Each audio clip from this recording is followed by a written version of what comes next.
Economics study of human behaviour. वो human होगा या तो प्रोड्यूसर या कंज्यूमर, उनके पास होंगे लिमिटेड रिसोर्सेज और उससे यूज़ या एलोकेट किया जाएगा अनलिमिटेड वांट्स को पूरा करने के लिए। अब इसको थोड़ा डिटेल में आपको समझा देता हूँ। एक्चुअली इकोनॉमिक्स का मेन कंटेंट ही होता है प्रॉब्लम ऑफ चॉइस। ये प्रॉब्लम ऑफ चॉइस क्या है वो हम डिस्कस करते हैं। तो कॉमन पर्सन के तौर पे आपकी भी और मेरी भी, हम सबकी अनलिमिटेड विशेज़ हैं, अनलिमिटेड वांट्स हैं। जैसे देयर वाज अ टाइम जब हमारा चाइल्डहुड था, हम एक साइकिल में खुश हो जाते थे। थोड़े से हम बड़े हुए, अब हमें एक स्कूटी या फिर एक बाइक चाहिए। वो आ गई तो कुछ दिन बाद हम एक कार की डिमांड करेंगे। वो भी आ जाए तो हम नेक्स्ट कुछ ना कुछ डिमांड कर लेंगे। तो एग्जैक्टली होता क्या है, हम ह्यूमन हैं, हम सबकी वांट्स हैं, इच्छाएं हैं। वांट्स का सीधा सा मतलब है इच्छा, आवश्यकताएं। तो वांट्स हैं हमारी वो विशेष जो हम पूरा करना चाहते हैं। हो सकता है आज आप कह दें कि मुझे एक वॉच चाहिए, ये भी आपकी एक वांट है। मुझे एक आइसक्रीम खानी है, this is also a want. I want to go to America, ये भी एक वांट है। तो वांट्स क्या है, हमारी इच्छाएं जो हम पूरा करना चाहते हैं। अब किसी भी कॉमन पर्सन से बात करें और एक रेशनल पर्सन से बात करें और उससे पूछें कि उसकी कितनी इच्छाएं हैं, उसकी विश लिस्ट कितनी है, तो विशेज़ हमेशा होती हैं अनलिमिटेड। मैंने अभी एक वर्ड का यूज़ किया था रेशनल। रेशनल कंज्यूमर या रेशनल पर्सन का मतलब ये होता है जो नॉर्मल बातें करे। मैं स्पिरिचुअल पर्सन्स की बात नहीं कर रहा हूँ, मैं लूनेटिक पर्सन्स की बात नहीं कर रहा हूँ, मैं मैड पर्सन्स की बात नहीं कर रहा हूँ। मैं कॉमन पर्सन आपके और मेरे नॉर्मल माइंडसेट की बात कर रहा हूँ। तो हम अगर बात करें तो हम सबके अनलिमिटेड वांट्स हैं। आज हो सकता है मैंने ये घड़ी पहन रखी है, लेकिन मेरी विश है कि मैं इससे और महंगी घड़ी और अच्छी घड़ी पहनूं। आज मैंने ये शर्ट पहन रखी है, लेकिन हो सकता है मेरे को और इच्छा है कि मैं इससे और अच्छी और महंगी और ब्रांडेड शर्ट पहनूं। तो ये एक विश है।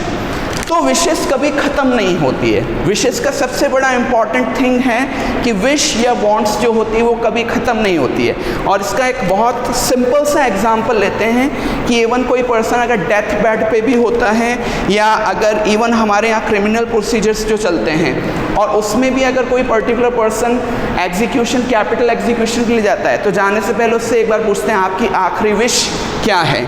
तो ध्यान रखिएगा, हम सबकी वांट्स अनलिमिटेड हैं। अब एक टॉपिक और है कि इन अनलिमिटेड वांट्स को पूरा करने के लिए हमारे पास रिसोर्सेज जो हैं वो लिमिटेड हैं। रिसोर्सेज जो हैं वो लिमिटेड हैं और ये रिसोर्सेज दो टाइप के होते हैं। एक तो होते हैं स्पेसिफिक यूज़ वाले एंड एक होते हैं मल्टीपल यूज़ वाले। फिर से रिपीट कर देता हूँ, हम सबकी वांट्स या विशेष अनलिमिटेड हैं और उसे पूरा करने के लिए हमारे पास रिसोर्सेज जो हैं वो लिमिटेड हैं। रिसोर्सेज लिमिटेड का बहुत अच्छा एग्जांपल आपके घर से ही लिया जा सकता है। आप मम्मी को कहते हो, मम्मी पापा को कहो कि मुझे एक नया मोबाइल ला के दे दे, मुझे एक नया कंप्यूटर चाहिए, मुझे एक नया लैपटॉप चाहिए, मुझे एक नई गाड़ी चाहिए, मुझे वो वाली ड्रेस चाहिए। मम्मी एक बात कहती है, घर में पैसे का पेड़ नहीं लगा हुआ है। पैसे का पेड़ नहीं लगा हुआ, इससे मतलब ये है कि मम्मी आपको कहना चाह रही है कि पापा की इनकम या हमारी इनकम लिमिटेड है। ऐसा नहीं होता है कि मम्मी आपकी हर विश को बिना कुछ कहें या पापा आपकी विश को बिना कुछ कहें, बिना कुछ सुने आपकी हर विश को पूरा कर रहे हैं। Because they are having a limited income. Resources उनके लिमिटेड हैं। हमारे केस में, आपके पापा के केस में, आपकी फैमिली के केस में रिसोर्सेज का मतलब लीजिएगा उस इनकम से। तो आपके पापा को अगर आप हर दिन परेशान करते रहो, पापा आज मुझे गाड़ी चाहिए, आज मुझे बंगला चाहिए, मुझे आज ये घड़ी चाहिए, तो पापा कहेंगे कहीं ना कहीं बेटा रुकना पड़ता है। You have to wait because resources are limited. अब रिसोर्सेज दो टाइप के होंगे, एक होगा स्पेसिफिक यूज़ और एक होगा मल्टीपल यूज़। और हमेशा ध्यान रखिएगा, प्रॉब्लम ऑफ चॉइस हमेशा मल्टीपल यूज़ वाले रिसोर्सेस के साथ ही एप्लीकेबल होती हैं। अगर कोई हमारा रिसोर्स स्पेसिफिक यूज़ वाला है तो वो कभी भी हमें प्रॉब्लम ऑफ चॉइस की तरफ नहीं लेके जाएगा। इसको पूरा करने के लिए, इसको समझने के लिए एक छोटा सा एग्जांपल मैं आपके सामने रख रहा हूँ मेरी बर्थडे पार्टी का। मेरी बर्थडे पार्टी थी और मैंने अपने सारे फ्रेंड्स को बुलाया और मैंने पहले ही शर्त रख दी कि जो भी मेरे लिए गिफ्ट लेके आएगा पार्टी में उसी को एंट्री मिलेगी। अगर कोई बर्थडे पे मेरे गिफ्ट नहीं लेके आया तो उसको गेट से ही वापस बाहर भगा दिया जाएगा। तो मेरे पहले फ्रेंड ने मुझे विश किया और मैंने विश लेने से पहले पूछा, हाँ भाई what's my gift, where is my birthday gift. उसने मुझे एक अच्छा सा रैप्ड अप बॉक्स दिया जिसको मैंने हाथों हाथ खोला और उसमें मैंने देखा कि एक वॉच है। मैंने इस वॉच को बिल्कुल पास में रख दिया क्योंकि वो मेरी वॉच थी। दूसरा फ्रेंड आया, दूसरे फ्रेंड के आते ही मैंने उससे भी गिफ्ट लिया। उसके गिफ्ट को ओपन करके देखा तो उसमें निकला एक पेन। तीसरे फ्रेंड से मुझे गिफ्ट मिला एक टी शर्ट और चौथा फ्रेंड जो मेरे साथ आया उसने मुझे केवल एक एनवेलप दिया और उसने कहा कि इस एनवेलप को सबसे लास्ट में खोलना, सारे गिफ्ट्स के लास्ट में खोलना। ओके, तो हम उसके गिफ्ट को सबसे लास्ट में खोलेंगे, इन बिटवीन हम इन गिफ्ट्स के ऊपर डिस्कस कर लेते हैं। तो मेरा पहला फ्रेंड मेरे लिए वॉच लेके आया। अब क्या मुझे कुछ सोचना पड़ेगा कि इस वॉच का मुझे क्या यूज़ करना है? I guess no. सब जानते हैं कि this watch will tell me the time. ये इसका एक स्पेसिफिक यूज़ है। SU यहाँ पर मैंने लिखा है, that is the short form for specific use for avoiding the time delay. दूसरे फ्रेंड ने मुझे एक पेन दिया। अब मुझे इसका यूज़ पता है, राइटिंग टूल, इससे मैं कुछ लिख सकता हूँ।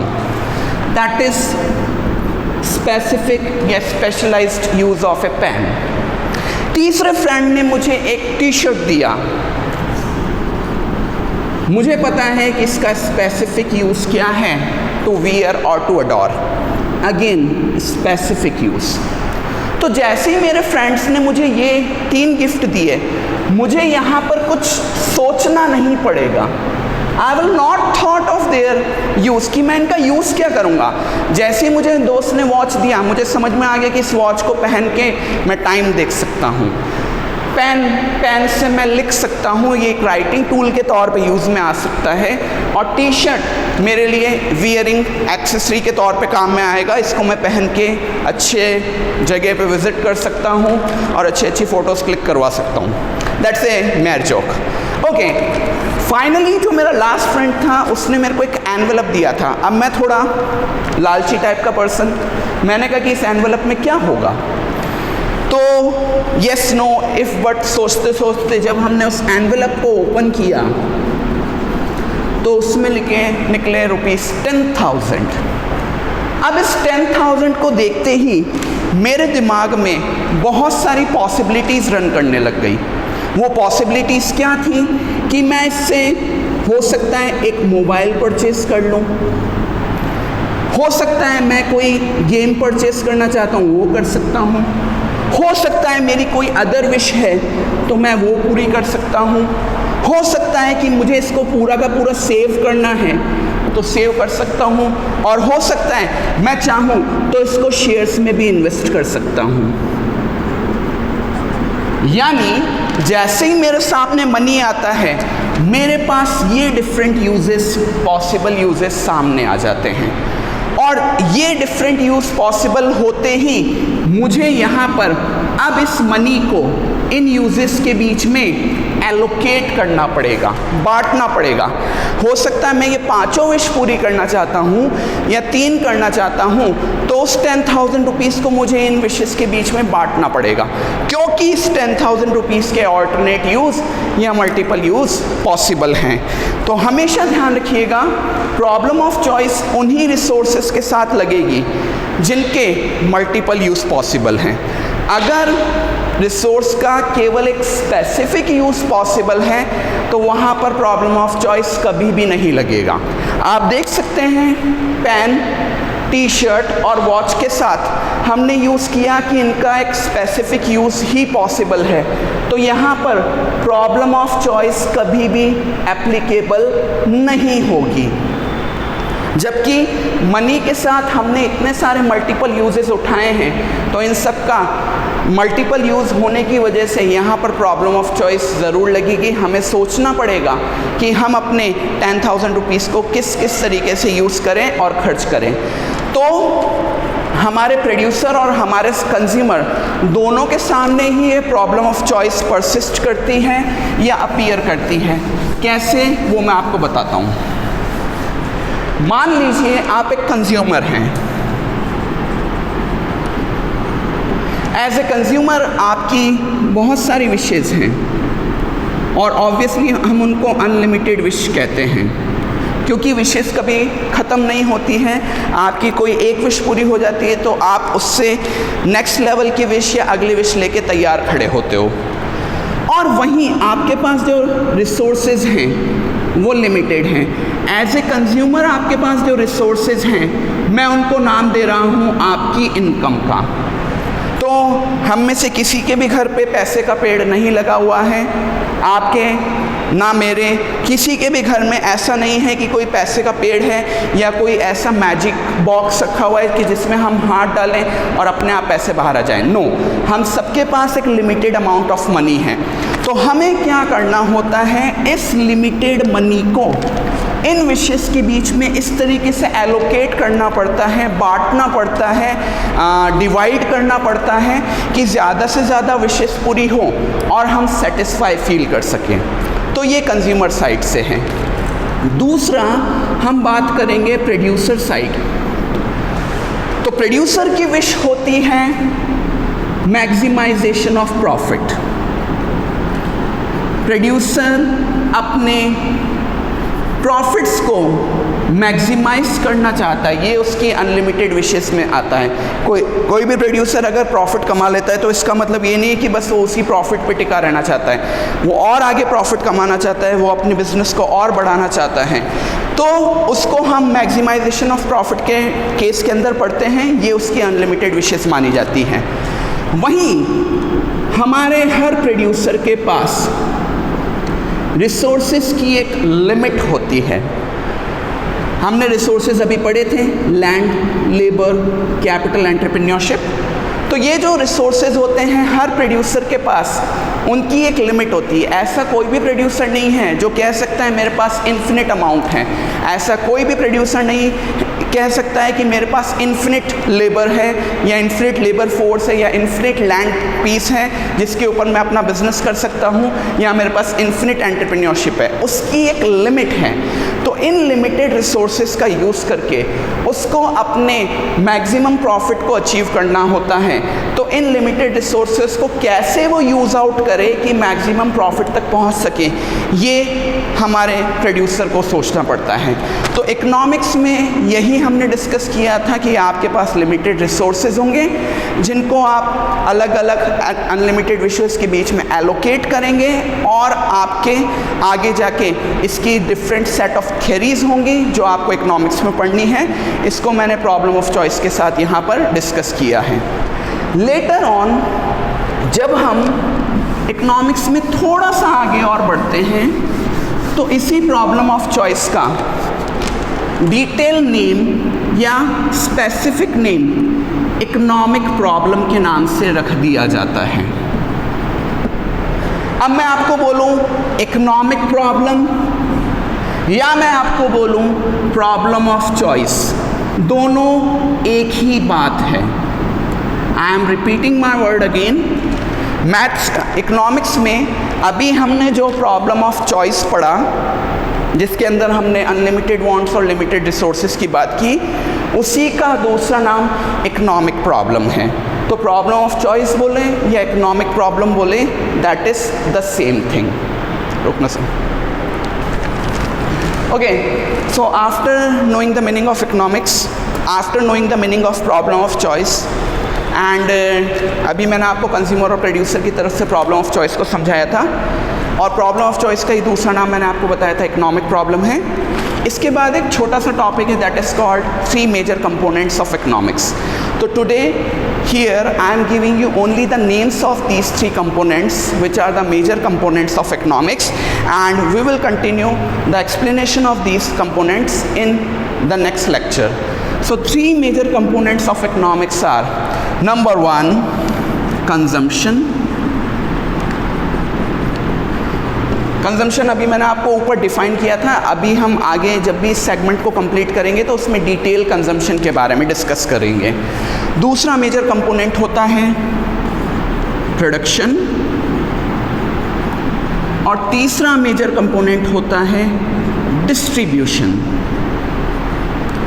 These 3 things or these 3 components are the major components of economics. First is named as consumption, second is named as production, and third is named as distribution. Consumption और production का मैंने आपको डिफाइन दे दिया है, बट अभी हम इसको next lecture में डिटेल में डिस्कस करेंगे और साथ में डिस्ट्रीब्यूशन के बारे में भी देखेंगे। So this is it, this is the first lecture, this is the first chapter of your economics, जिसमें आपको इकोनॉमिक्स की बेसिक मीनिंग्स और वर्ड्स और ग्लॉसरी के बारे में बताया जा रहा है, साथ ही साथ स्टेटिस्टिक्स से अभी हम इसको कनेक्ट करेंगे। So stay tuned for that, and in between take good care of your health, do exercise, workout, जो भी आपका रूटीन आपने सेट कर रखा है, it can be yoga, it can be meditation, it can be any type of other exercise, running, जैसे मैं खुद रनिंग यूज़ करता हूँ अभी फिट रहने के लिए।